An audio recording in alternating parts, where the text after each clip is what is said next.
Welcome to my YouTube channel physics seeker academy. आज हम second year physics के एक और इम्पॉर्टेंट टॉपिक कैपेसिटर, इसके ऊपर हम लेक्चर डिलीवर करेंगे। कैपेसिटर को डिस्क्राइब करने से पहले हम ज़रा कैपेसिटर की हिस्ट्री में जाते हैं। कैपेसिटर कैसे ईजाद हुआ, कैपेसिटर को इन्वेंट करने की ज़रूरत क्यों पेश आई, कैपेसिटर को इन्वेंट करने की ज़रूरत क्यों पेश आई। इस सवाल के जो जवाब है वो हर बंदे के पास है। जैसा कि इंसान जो है अपने बुरे वक्त के लिए सेविंग जो है करना चाहता है। न सिर्फ इंसान बुरे वक्त के लिए सेविंग करना चाहता है, अपने फ्यूचर के लिए सेविंग करना चाहता है, बल्कि अगर आप जानवरों को देखें, एक चूंटी को भी देखें, विंटर के लिए खुराक वो स्टोर करता है गर्मियों के सीज़न में।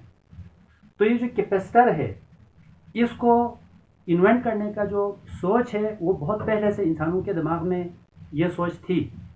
वो शुरू से स्ट्रगल करते रहे लेकिन वो कामयाब नहीं हो सके। आखिर 1745 में नीदरलैंड का एक सिटी है लेडन, वहाँ पे एक यूनिवर्सिटी है, उधर के एक प्रोफेसर का नाम है पीटर वैन मुशेनब्रोक। पीटर वैन मुशेनब्रोक नामी प्रोफेसर ने बिला आखिर लेडन जार के नाम से एक इलेक्ट्रिकल एनर्जी स्टोर करने वाला एक डिवाइस इजाद किया। उसने एक सिंपल तरीके से इजाद किया। जो लेडन जार है तकरीबन 2 गिलास की तरह होता है, ऐसे ये गिलास है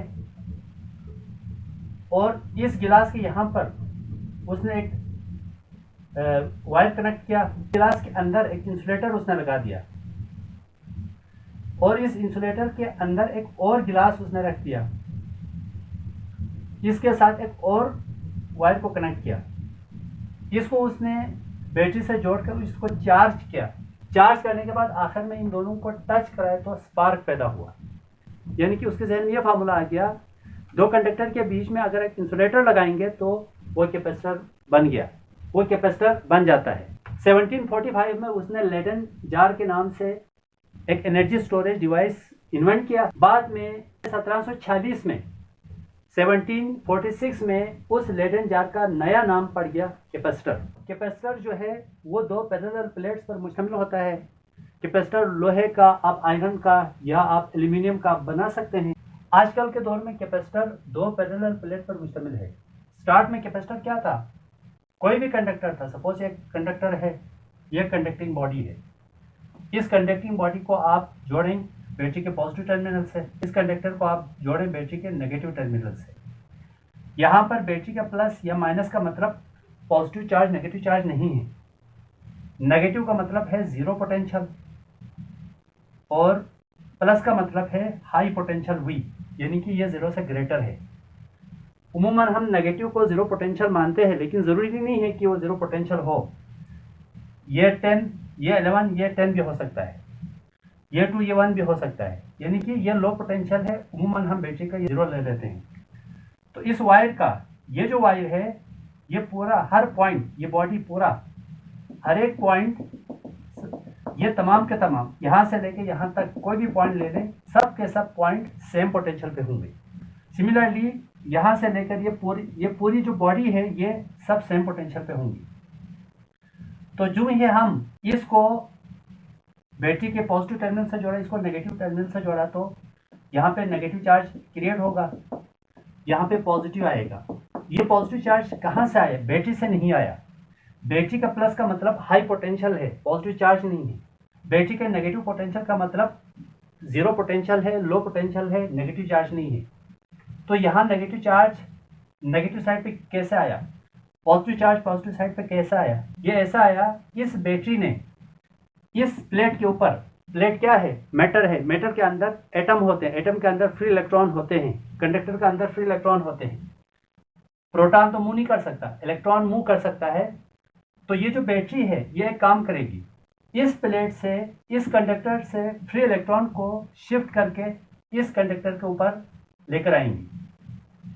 तो जहाँ से इलेक्ट्रॉन रिमूव होगा वहाँ पे पॉजिटिव चार्ज क्रिएट होगा, जहाँ पे इलेक्ट्रॉन आया है वहाँ पर नेगेटिव चार्ज क्रिएट होगा। अगर आप देखा जाए तो पहले भी न्यूट्रल था, अब ये बॉडी न्यूट्रल है, लेकिन चार्ज की रिडिस्ट्रीब्यूशन हो गई। यहाँ पर वर्क डन हुआ है, बैटरी के जरिए वर्क डन हुआ फ्री इलेक्ट्रॉन को यहाँ से यहाँ शिफ्ट करने में। तो इस वर्क डन के जरिए यहाँ पर एनर्जी आएगी, इसको कहते हैं इलेक्ट्रिकल एनर्जी। 0 पोटेंशियल है या हाई पोटेंशियल है, यानी कि इसका कुछ ना कुछ पोटेंशियल होगा या जीरो पोटेंशियल होगा। तो हम जानते हैं इन दोनों के दरमियान पोटेंशियल डिफरेंस क्रिएट हुआ। इलेक्ट्रिक पोटेंशियल जब क्रिएट होता है तो इलेक्ट्रिक फील्ड भी क्रिएट होती है, जैसा कि फ्रॉम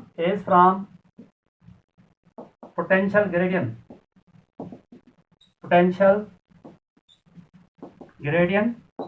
ग्रेडियंट हम जानते हैं E इज इक्वल टू, मैं नेगेटिव साइन को ड्रॉप कर देता हूं क्योंकि हम मैग्नीट्यूड ले रहे हैं तो प्लस में आएगा, delta V upon delta are.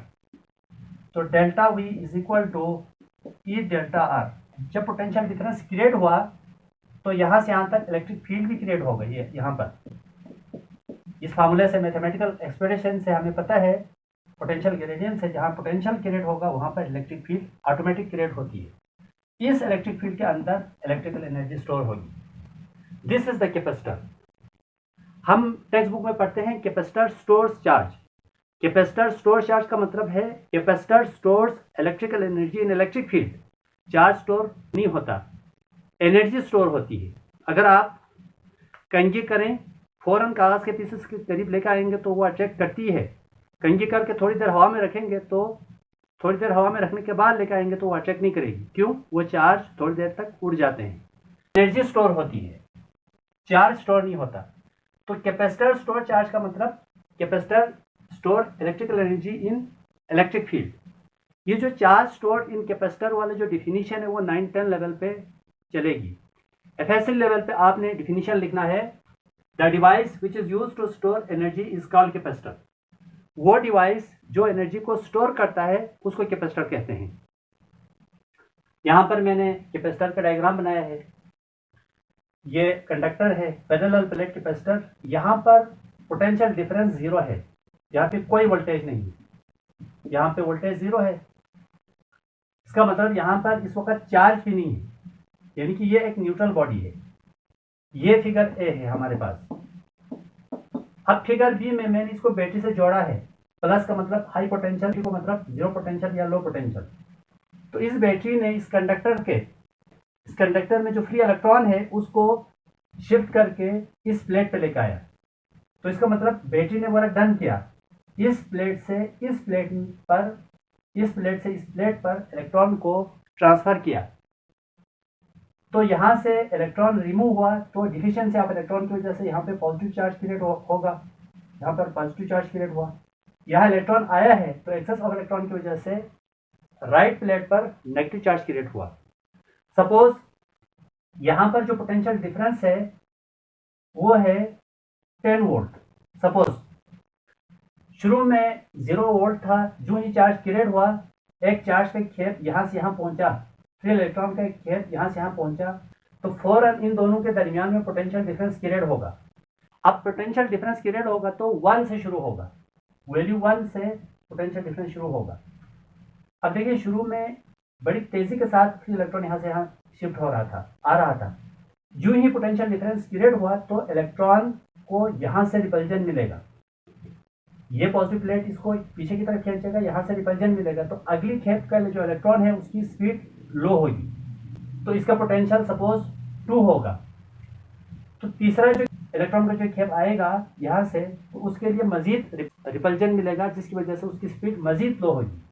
जो जो इलेक्ट्रॉन का खेप इधर से इधर पहुंचेगा इसका पोटेंशियल बढ़ता जाएगा, लेकिन जो पीछे आने वाले जो इलेक्ट्रॉन का खेप है उसकी स्पीड लो होगी। एक वक्त ऐसा आएगा जब इन दोनों का पोटेंशियल बराबर हो जाए। सपोज यहाँ पे पोटेंशियल 10 वोल्ट हो जाए, कोई भी चार्ज यहाँ से यहाँ शिफ्ट नहीं होगा। इस सिचुएशन को कहते हैं हम कैपेसिटर फुली चार्ज हुआ है। लेकिन कैपेसिटर 100% चार्ज नहीं होता। Capacitor never charge 100% because to charge 100% it requires infinite times. यहाँ पे जो चार्ज क्रिएट हुआ है, यहाँ पे क्यू चार्ज क्रिएट हुआ है, यहाँ पे वी पोटेंशियल डिफरेंस क्रिएट हुआ है। चार्ज और पोटेंशियल डिफरेंस डायरेक्टली प्रोपोर्शनल होगा। देखें शुरू में फिर इलेक्ट्रॉन का एक खेप यहाँ से यहाँ पहुँचा, तो यहाँ थोड़े से पॉजिटिव चार्ज क्रिएट हुआ, यहाँ थोड़े से नेगेटिव चार्ज क्रिएट हुआ, तो यहाँ पे 1 वोल्ट। अगले खेप में यहाँ पे पोटेंशियल जो यहाँ चार्ज पॉजिटिव चार्ज बढ़ता जाएगा, यहाँ नेगेटिव चार्ज बढ़ता जाएगा, तो इनके दरमियान पोटेंशियल भी बढ़ता जाएगा। तो इसका मतलब charge developed on capacitor is directly proportional to the potential difference between plates of capacitor. इसको मैथमेटिकली हमने यूं लिखा है आर।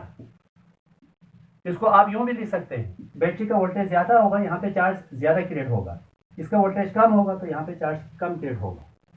तो साइन ऑफ प्रोपोर्शनलिटी को हटाएंगे तो इक्वल टू एन कांस्टेंट आता है, Q is equal to C we.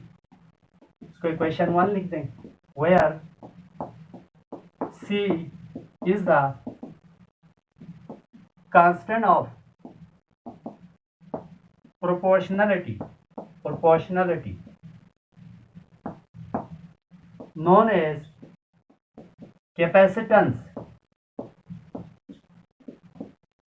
of a capacitor। Capacitor की कैपेसिटेंस कहलाता है। कैपेसिटेंस क्या है वो हम डिफाइन करेंगे। Capacitance the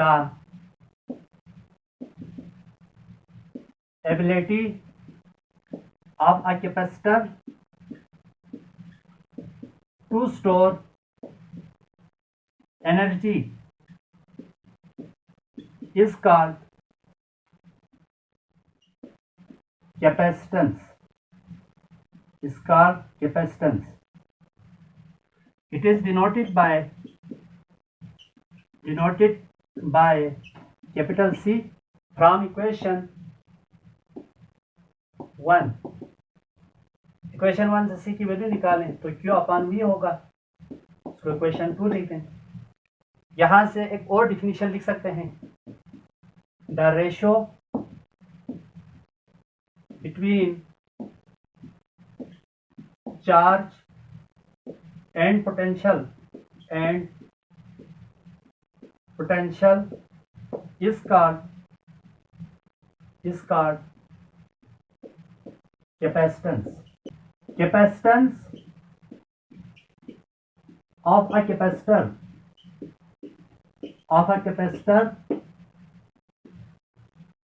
depends upon geometry। ये ज्योमेट्री पे डिपेंड करता है, यानी कि साइज है, शेप है, डिस्टेंस है, एरिया है, उसके ऊपर डिपेंड करता है। Capacitor depends upon number 1 area of plates को बढ़ाते हुए कम करते हुए हम कैपेसिटेंस की वैल्यू को कम या ज्यादा कर सकते हैं। डिस्टेंस बिटवीन द प्लेट्स, दोनों प्लेट के दरमियान डिस्टेंस को कम या ज्यादा करके कैपेसिटेंस की वैल्यू को हम चेंज कर सकते हैं। नंबर 3 डाइलेक्ट्रिक मीन्स नेचर और property of medium. Nature of property of medium पे डिपेंड करता है। डिफरेंट डाइलेक्ट्रिक के मीडियम इस्तेमाल करते हुए हम कैपेसिटर की कैपेसिटेंस को हम कम या ज्यादा कर सकते हैं। और ये बात याद होनी चाहिए कि कैपेसिटर चार्ज और वोल्टेज पे बिल्कुल डिपेंड नहीं करता। वो क्यों नहीं करता? क्योंकि हम जानते हैं Q is direct proportional V। अगर आप चार्ज को सपोज 2 कर देंगे तो वोल्टेज भी 2 होगा। तो इसका मतलब यहाँ पर इक्वेशन बनेगा 2Q डिवाइड बाई 2V। 2 और 2 कैंसिल, दोबारा Q अपॉन V आएगा। अगर आप चार्ज को 3 कर दें तो पोटेंशियल भी 3 होगा। तो इस इक्वेशन में पुट करेंगे तो 3 और 3 कैंसिल, दोबारा Q अपॉन V आएगा। इस तरह से जिस अमाउंट से आप चार्ज को बढ़ाएंगे उसी अमाउंट से पोटेंशियल भी बढ़ेगा, तो इस कैपेसिटेंस के ऊपर कोई असर नहीं पड़ेगा। सो Q अपॉन V का रेशियो हमेशा कांस्टेंट रहेगा। कैपेसिटेंस सिर्फ और सिर्फ इन 3 फैक्टर्स पे डिपेंड करता है। ये जो 3 फैक्टर्स हैं उसको लिखने के लिए सेक्शन बी में आते हैं। सेक्शन बी में कुछ इस तरह से क्वेश्चन बनता है, on what factors does the capacitance और ये कैपेसिटेंस है, capacitance on what factors does the capacitance depends, या on what factors does the ability to store energy of capacitor depends. तो आपने ये 3 फैक्टर्स आपने लिखना है। C इज इक्वल टू क्या अपॉन V, क्यों हम लेंगे 1 कूलम और पोटेंशियल डिफरेंस 1 वोल्ट लेंगे। तो इसका यूनिट जो है फेरेड है, माइकल फेराडे के नाम से रखा है। अगर इस कैपेसिटर को 1 वोल्ट के बैटरी से जोड़ेंगे तो इस कैपेसिटर के ऊपर 1 कूलम चार्ज क्रिएट हो जाए तो उस वक्त इस कैपेसिटर की कैपेसिटेंस को फेरेड या 1 फेरेड कहेंगे। यहाँ पे कुछ कॉन्सेप्ट है वो आपने समझना है।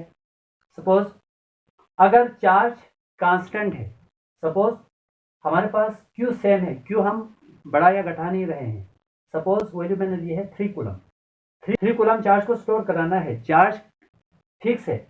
तो अगर हम इस कैपेसिटर की कैपेसिटेंस को इंक्रीज करेंगे तो यहाँ पर पोटेंशियल कम होगा, पहला पॉइंट।